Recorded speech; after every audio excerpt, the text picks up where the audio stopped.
The wind whispered through the tall golden grass as evening light spilled across the valley. A lonely ranch stood at the edge of nowhere, fences worn, barn half leaning, and the scent of dry hay and silence hanging heavy. Inside the farmhouse, a young widow named Clara folded the same piece of cloth for the third time, her hands trembling though she tried to hide it. Life had been a long stretch of chores and quiet since her husband passed that winter. The cattle were gone, the soil dry, and hope that had left long before spring came. A knock came at the door. She froze, heart thudding. No one came that far anymore, not since the town drifted away from her like dust on the wind. She hesitated, wiped her hands on her skirt, and opened the door just enough to see the man standing there, tall, broad-shouldered, coat dusty from the trail, had shadowing eyes that had seen too much. "I was told you need a rancher," he said in a voice rough as gravel but steady as a promise.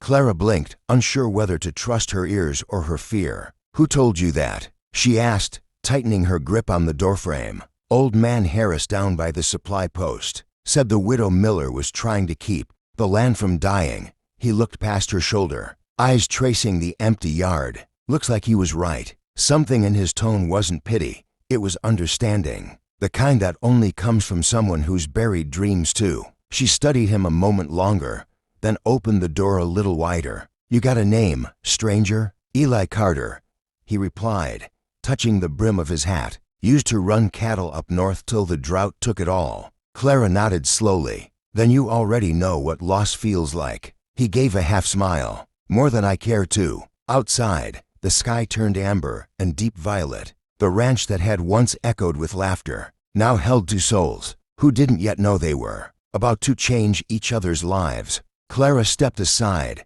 the creak of the old door echoing through the still house. Eli Carter entered quietly, his boots leaving small trails of dust on the wooden floor. He removed his hat, holding it against his chest, his gaze sweeping over the modest room, a cold stove, a table scarred by years of use, and a faded photograph on the mantel of a man in uniform with kind eyes. He didn't need to ask who that was. "I can help with the fencing," Eli said after a long pause. "And the roof. Looks like it's been a while since it saw a proper hammer." Clara gave a soft laugh, the kind that came from someone who had forgotten how. "You plan to fix a lifetime's worth of breaking in one evening, Mr. Carter?" "Not in one evening," he replied, setting his hat down gently. "But I can start tomorrow, if you let me." Something in his quiet certainty made her chest tighten. She poured him water from a metal jug and slid it across the table. "I don't have much to pay you with," she said, looking down.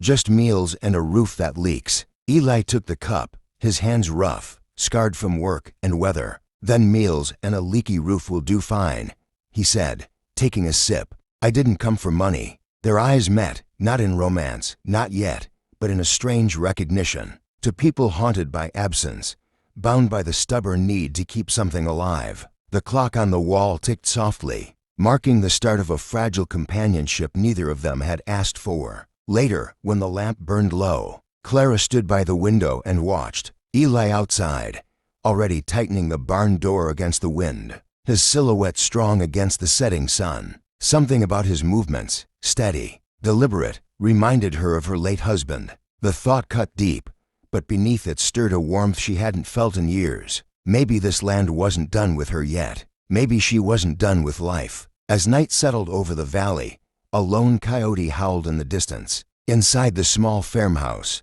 for the first time in a long while, there was the faint sound of hope, the clink of tools, the shuffle of boots, and the quiet prayer of a woman who had thought she'd never see light again. Morning came slow, painted in gold and soft mist that rolled across the empty pasture. Clara woke to the sound of a hammer striking wood, a sound she hadn't heard on this ranch since before her husband died. For a moment, she lay still, eyes closed, listening. It didn't feel real. It felt like the ranch itself was breathing again. She stepped outside, the air crisp and cool. Eli was already working by the corral, his shirt sleeves rolled up, sweat darkening the fabric. He moved with quiet purpose, every strike measured, every motion steady. The old fence, once broken and sagging, began to look like something worth saving again. "You start early," Clara called, tying her shawl tighter against the breeze. Eli glanced up and smiled faintly. Son waits for no one.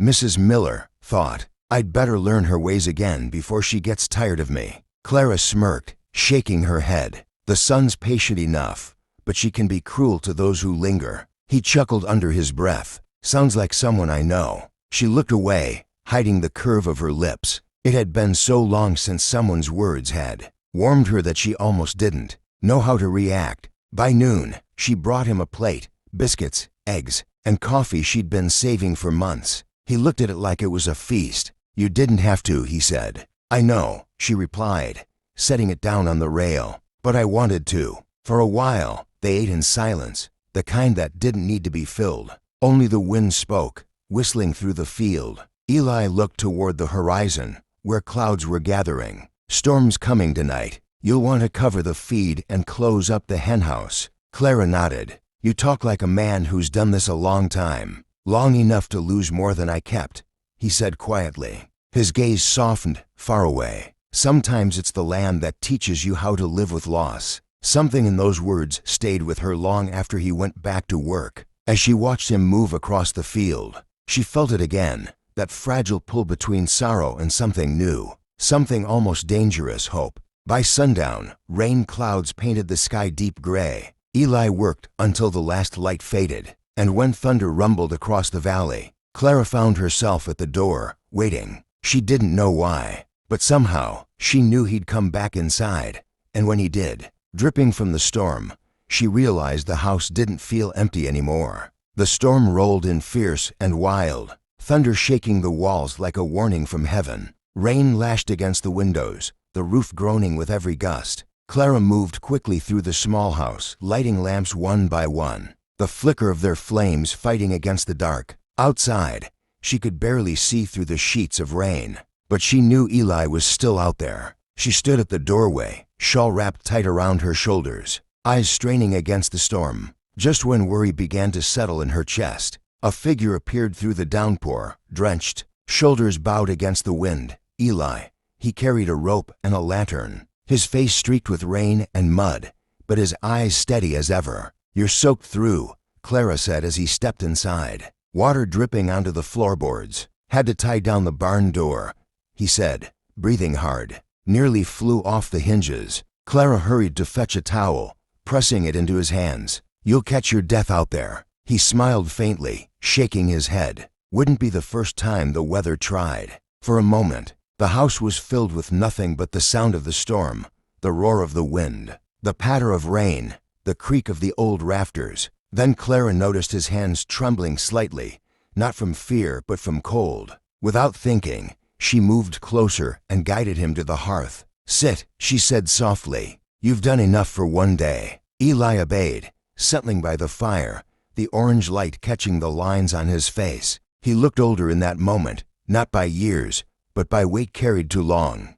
Clara sat opposite him, the space between them small yet charged. You've seen storms like this before, she asked, just to break the silence. Plenty, he replied, eyes fixed on the fire. But it's not the rain that gets to a man. It's what it reminds him of. She tilted her head. And what does it remind you of? He hesitated, then spoke quietly. A house once full of voices. A wife who used to hum when she cooked. A little girl who'd run to the window every time it thundered. Clara's breath caught. I'm sorry, she whispered. Eli nodded once, not looking up. So am I. The fire cracked, the rain softened, and in that dim light, two broken souls found the faint reflection of themselves in each other's sorrow. When Clara finally rose to fetch more wood, she glanced back, and for the first time since her husband's death, she didn't feel entirely alone. Morning came gentle after the fury of the storm. The air smelled of wet earth and pine, and the world outside shimmered beneath a soft veil of mist.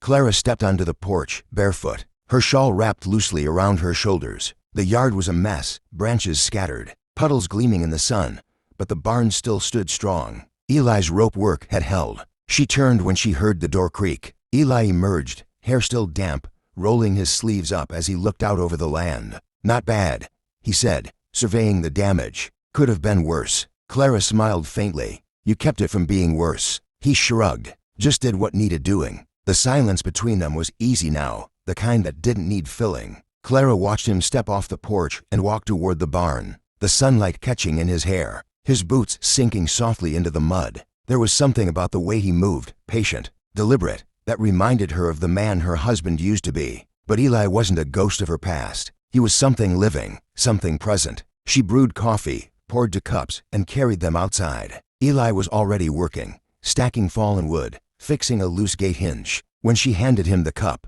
his hand brushed hers, a brief, quiet touch that sent an unexpected warmth through her chest. "Thank you," he said simply. "For the coffee or the company?" she asked, half teasing. He looked at her then, really looked, both. For a moment, neither moved. The world seemed to still, the air heavy with something unspoken. Then Clara turned away, pretending to fuss with the fence. "You planning to stay long, Mr. Carter?" Eli hesitated before answering. "As long as I'm needed." She gave a small nod, hiding the smile that tugged at her lips. "Then I suppose there's plenty here that needs doing." The rest of the day passed in quiet rhythm, to sets of hands mending, cleaning, rebuilding. By sunset, the ranch looked different, not perfect, but alive again. That evening, as the sun dipped low and painted the fields in gold, Clara stood by the window watching him work until the light faded. Somewhere deep inside, beneath layers of loss and fear, she felt something stir, not love, not yet, but the first whisper of possibility. Maybe second chances didn't come with fanfare or promise. Maybe they arrived quietly, with a knock on the door, and a man who simply said he was told she needed a rancher. That night, the valley was calm again. The storm had washed the dust from the air, and the stars shone brighter than they had in years. Clara sat on the porch, a thin blanket around her shoulders, listening to the soft rustle of crickets and the distant cry of an owl. Inside, the lantern still burned low, casting golden light across the wooden floor. Eli stepped out quietly, his boots barely making a sound. He carried 2 mugs of warm coffee and handed one to her. "Didn't figure you were the sleeping kind tonight," he said softly. She smiled faintly, accepting the cup. "I suppose the quiet feels too loud after a storm." He nodded. "Ain't that the truth?" For a long while, they just sat there, 2 silhouettes beneath an ocean of stars. The ranch stretched out before them, glimmering faintly under moonlight. The fences, the barn, the old oak by the well, all seemed touched by new life, fragile but real. "You did a lot today," Clara said, her voice gentle. "More than I expected from a stranger." Eli looked down at his cup. "I'm not much of a stranger anymore, am I?" Clara glanced at him, caught off guard by his words. "No," she admitted quietly. "I suppose you're not." He turned his gaze toward the fields, his voice low and honest. "Sometimes a man wanders so long, he forgets what it's like to belong somewhere. Maybe I was meant to find this place, find someone who still believes it can be saved." Her heart ached at the sincerity in his tone. "I stopped believing for a while," she whispered. "After my husband passed, it felt like everything this land stood for just died." Eli met her eyes. Maybe it didn't die. Maybe it just waited for someone willing to fight for it again. The wind brushed through the wheat, carrying the faint scent of rain and earth. Clara's throat tightened. She wanted to say something, but words felt too small for what was building inside her, a quiet, unfamiliar warmth that both scared and comforted her. When Eli rose to leave for the night, he paused at the door. "Thank you for letting me stay, Mrs. Miller." "Good night, Mr. Carter," she said, her voice soft but steady. As the door closed and his footsteps faded, Clara looked back out across the moonlit fields. For the first time in years, she didn't just see land and loss, she saw a future waiting to grow. And though she didn't know it yet, that lonely rancher had brought more than help to her door. He had brought back her heartbeat,